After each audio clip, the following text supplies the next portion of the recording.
I cry every Juneteenth morning when I wake up. Juneteenth is a powerful word. And turn them loose on the 19th of June. That's why you celebrate that day. It is a celebration of our emancipation. June 19th, 1865. An end to generations of slavery. Basically, it marked the end of slavery in the United States for African Americans. Texas was the last state to be freed. In accordance with the proclamation from the Executive of the United States, all slaves are free. And what began as an annual celebration in the city of Galveston grew into something so much bigger. The 4th of July freed the land. June 19th freed the people. Juneteenth is a day to celebrate and a day to reflect. Juneteenth celebrates the evolution of our country to a more perfect union. And for so many, a dream finally realized.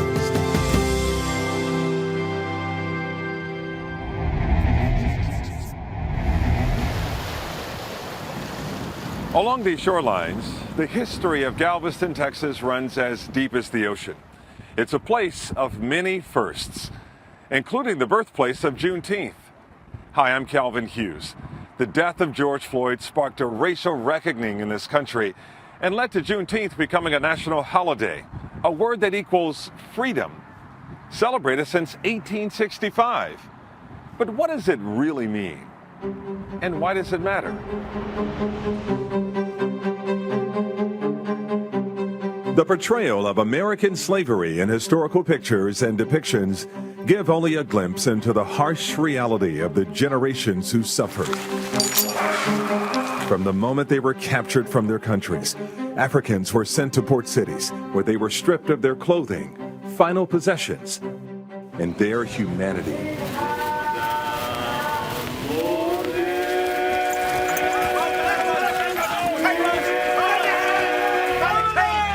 They were shipped across the Atlantic Ocean by force, stuffed in the bellies of cramped slave ships for weeks and even months. Human cargo in hellish conditions. There were untold millions who never survived the voyage.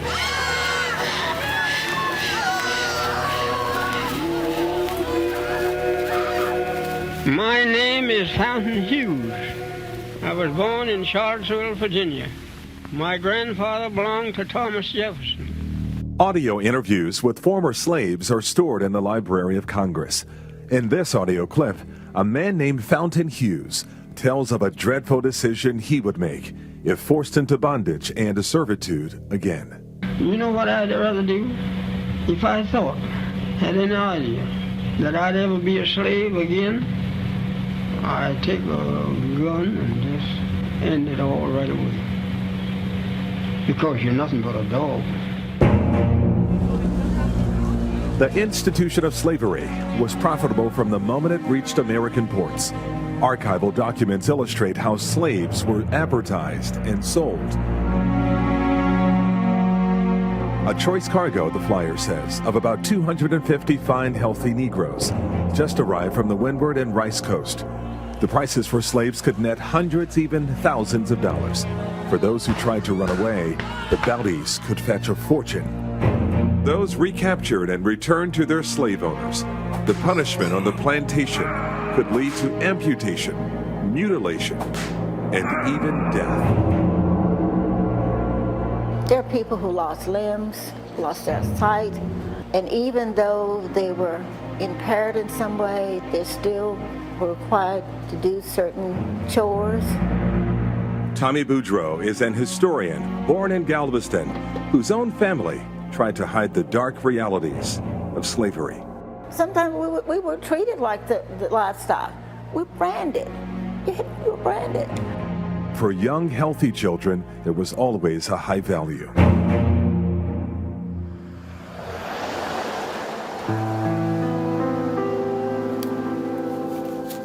And historian and genealogist in Galveston, Texas, Sharon Baptiste Gillens reads from a slave deed from the 1830s. Grant and sell unto John Lockhart of the state and county aforesaid a Negro girl named Rachel, of yellow complexion, about 10 years old, and a slave for life. So $500 in 1837 was an awful lot of money. That was a lot of money. Gillens herself is a descendant of slaves, and through her own ancestral research, she learned her great-great-grandparents were sold in the early 1850s. There was a mother who ached for her children. To have a child ripped from you, sold away to someplace unknown, must have been heart-wrenching. Don't wanna fight no more, ain't going down the road like I done before. On the backs of millions who were enslaved in America, cotton was king. Even though it was legally banned in 1807, the slave trade flourished until 1865. The same year, the Civil War had come to an end, and Abraham Lincoln's Emancipation Proclamation was enforced, followed by the 13th Amendment, formally abolishing slavery. Don't wanna fight no more. They raised families, they had goals, they had hopes, they built communities, they were strong, they were resilient, they were determined. I've inherited that. I can be proud of the fact that, is it terrible they went through what they did? Yep. It was terrible. But they won, because I'm here. This picture is from approximately 1908. This is... June Collins Pulliam is a fifth-generation Galvestonian and a descendant of slaves. Certainly, the enslaved people who never saw that day hoped that it was coming, if not for them, for their descendants. Juneteenth was the evidence that hope is worth it. Pulliam's great-great-grandfather moved their family to Galveston right after they were freed. They had been enslaved in the neighboring Boulevard, Texas. It's an island just northeast of Galveston. At age 5, her great-grandfather, Ralph Albert Skull, kept a journal detailing life in Galveston after Juneteenth. June's mother, Isola Collins, published a book, Island of Color, where Juneteenth started, based on that journal and local interviews. His journal and my mother's book documents that Black people adapted and survived and thrived, were very much about community and helping each other. But you get a sense that there's much of a unified purpose of we're gonna march forward here. We're gonna do this in spite of this situation that we're in. Spiritual hymns and gospel music helped build a foundation of community and faith. Reedy Chapel was a beacon. On 20th and Broadway in Galveston stands Reedy Chapel. In 1848, the property was gifted by their white owners as a place for slaves to gather and worship, and it would later become the first African Methodist Episcopal Church. Reedy was the closest Black church. It was the closest to the courthouse where General Order Number 3 was read, saying that the Emancipation Proclamation is now in force. So people came to this church. Diane Henderson Moore has spent the last 7 decades attending Reedy Chapel AME Church, the home of the first Juneteenth celebration. Can you imagine the excitement and we're actually free? We don't have to try to run away. We're actually free. My ancestors came to this church the year of 1865. I can only imagine that they saw that this is a place where we can get what we need. We need to be educated. We need a place where we can gather with other like-minded people and worship our God. Keep my heart to live for thee. Lawrence Thomas has lived in Galveston his whole life. His ancestors are ingrained in the history of the city and in the Avenue L Church, the first missionary Baptist church in Texas. They gave me the biggest level of pride. Why do you say pride? Why do you feel a sense of pride from slavery? Because of what he went through. Pride means that he left a legacy. He left a family to cry about what he went through. Don't cry about that. He was reading. It said he was reading every day. So he was leading by example, even in his older age. And as descendants of slaves, Juneteenth marked a new beginning, a new identity for Thomas's family. My great-grandfather's standing in the back. His name is William Menard Thomas. So what his dad did, remember it was told us after Juneteenth, he dropped his slave name. My name is Lawrence Thomas on Juneteenth because on Juneteenth, he dropped those names and became John Thomas. And his boy name was William Menard Thomas. He put the name back in the history. I'm saddened by their circumstances, but I realize that they really were victorious. I think I'm more sad for the people who held them. Really? Yeah, because I can be proud of what my family went through. Maybe they're not so. Maybe that's why they don't want to talk about it.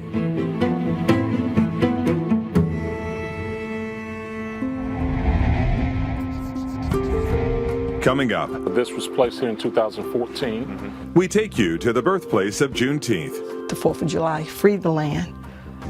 June 19th freed the people. How did it finally become a federal holiday? I can breathe. How the death of George Floyd pushed it to the forefront. And later, If we don't tell the story, who will? why descendants of slaves say it's important we never forget.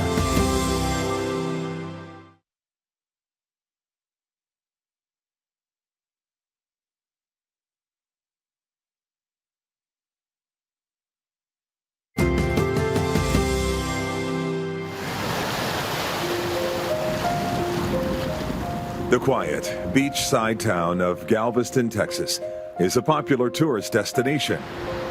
But many who visit may not know it is rich in African American history. So what are we doing here? We're going to stop here and look At the Juneteenth marker, this was placed here in 2014 to mark the spot where General Gordon Granger arrived with Union forces in 1865. Sam Collins chairs the Juneteenth Legacy Project and was behind the local push to mark an important part of history.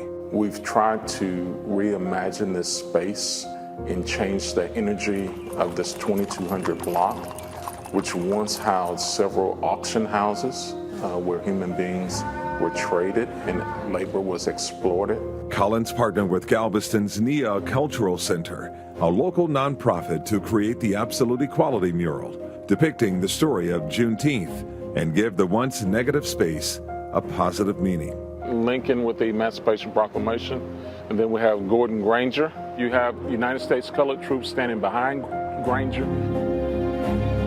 It was on June 19th, 1865, that Union Army General Gordon Granger arrived in Galveston, Texas, and issued General Order No. 3, putting an end to slavery in America, more than 2 years after President Abraham Lincoln's Emancipation Proclamation. It set the last of the more than 250,000 slaves in Texas free. When individuals come to visit, they're able to go to the port where enslaved people were brought in, and also where the ships docked with the soldiers to bring the message of freedom. They're able to retrace the steps of those Union soldiers as they moved through the city. This is the Middle Passage marker. These markers are part of the city's Juneteenth Freedom Walk. I selected 5 stops because there were 5 general orders. 5 historical stops from the port of entry, the now famous mural detailing the timeline of Juneteenth. Galveston's Custom House, where General Order No. 3 was posted. There's the majestic Reedy Chapel Church, first built in 1848 and became more than just a place of worship. And the Ashton Villa, home to the Juneteenth Museum. Most people are shocked that they were never taught any of this in history. The walk explores how the events of the day unfolded. If you can reimagine, in 1865, notice would have been posted on the door. For example, if someone comes to Galveston now and stands on that corner of the headquarters where the troops were, there's a sense of imagining that you can then do of, wow, they came here. You can put those things into clarity, something that helps you to really understand what happened. These were real people. These were not just some semi-fictional characters. What does Juneteenth mean to you? It has very special significance to me because it reflects something that's ours, that was ours first, before it spread across the country. Texas was the first state to recognize Juneteenth as a state holiday in 1979. More than 24 states would follow suit, but to recognize it as a federal holiday was the biggest feat. The 4th of July freed the land. June 19th freed the people. Freed the people. Sylvia Myers is the widow of the Reverend and Dr. Ronald Myers, Support the campaign to make... who many credit as the father of the modern-day Juneteenth movement. He wanted America to celebrate Juneteenth with the same vigor as she would the 4th of July. Dr. Myers, an activist from an early age, made it his life's work to have Juneteenth recognized as a national holiday. He even got the ear of a young senator from Illinois. He and Senator Obama, they talked often about Juneteenth. He was a Juneteenth activist. May 25th, 2020, Minneapolis, Minnesota. Cameras are rolling as a man named George Floyd is handcuffed and pinned. He was suspected of using a counterfeit $20 bill at a convenience store. One of the officers is seen kneeling on Floyd's neck for 8 minutes and 46 seconds, killing him. Floyd's murder sparked outrage around the world, a racial reckoning, putting Juneteenth at the forefront. I think much of it is the power of the camera, that things that we knew had been happening at intervals for the previous 150 years was captured on camera. And once you've seen something like that, you can't unsee it. If it were not for cameras everywhere, people still may not believe that those kinds of behaviors persist to this day. President Biden signed the Juneteenth federal holiday into law in 2021, 3 years after the death of Dr. Myers. We aren't free until all are free.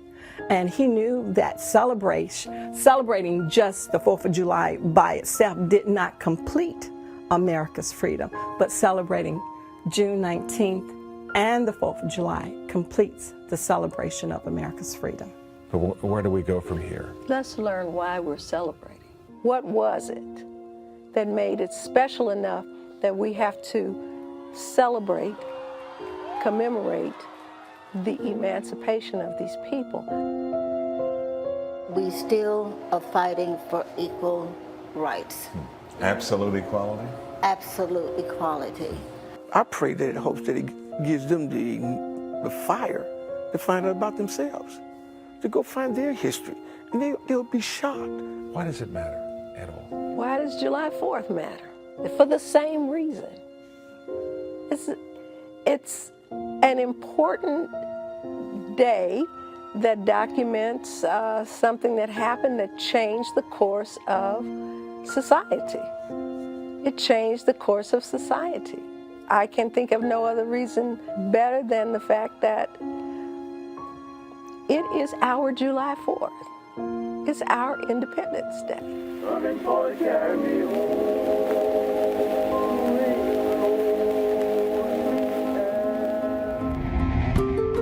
Coming up. It happened. Not talking about it doesn't make it go away. Why celebrating Juneteenth is just the beginning. People don't understand the conditions of enslavement. Why these descendants of slaves say education is key. And why the meaning of Juneteenth should be honored throughout the year.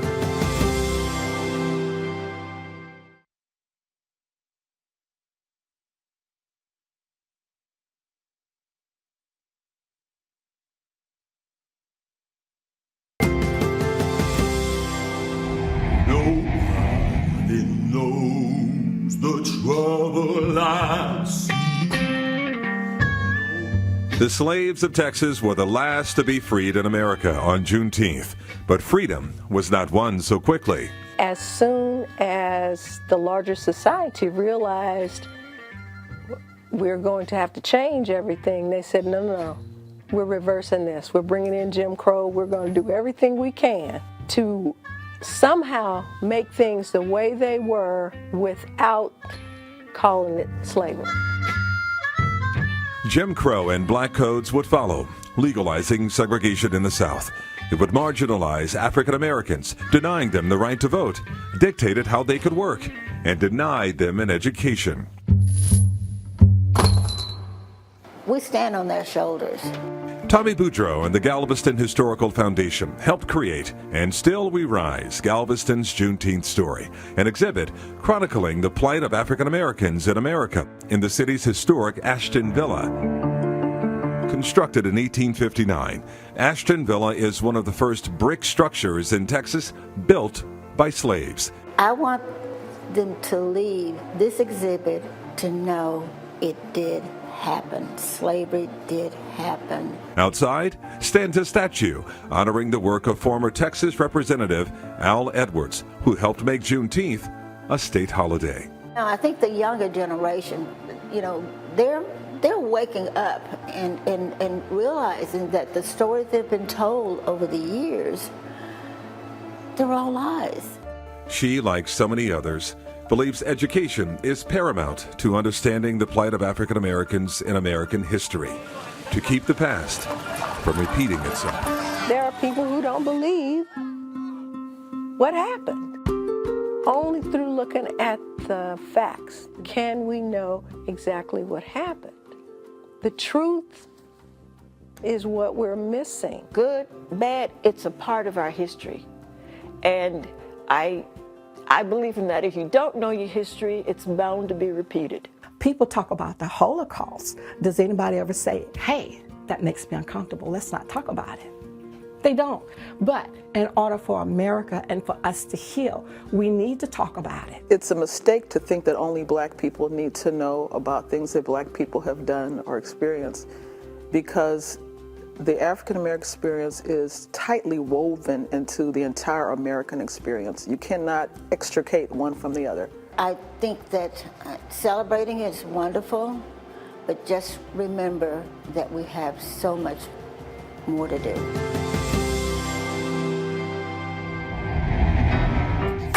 Juneteenth is an important part of American history that should continue to be talked about, celebrated, and never ignored. I'm Calvin Hughes. Thanks for watching.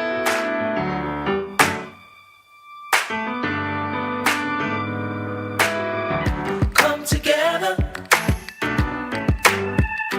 you and me, come together right now. There's joy in unity.